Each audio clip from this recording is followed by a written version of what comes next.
On entend de plus en plus parler de la taxe, Zuckman. Quelles seraient les implications pour, ces holdings? C'est vrai que c'est très prospectif, mais on se rend compte que chaque décision fiscale engendre une réaction du contribuable.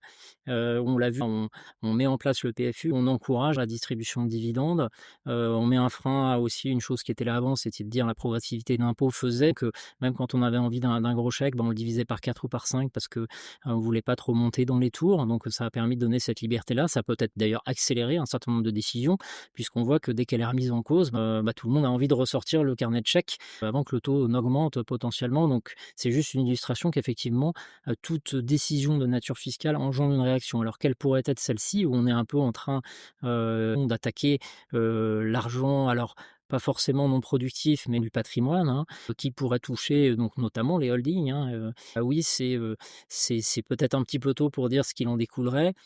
Est-ce que ça provoquerait des sorties de cash par réaction, hein, pour, au moins constater de la fiscalité, éviter d'avoir, des débats sur, la valeur de ce qui est à l'intérieur de la holding? Donc, voilà, ça serait, si en fonction de son parcours législatif, comme vous dites, ça provoquera sûrement un petit peu de remous, un petit peu d'adaptation, comme l'ISF, avait amené à le faire en son temps, ouais.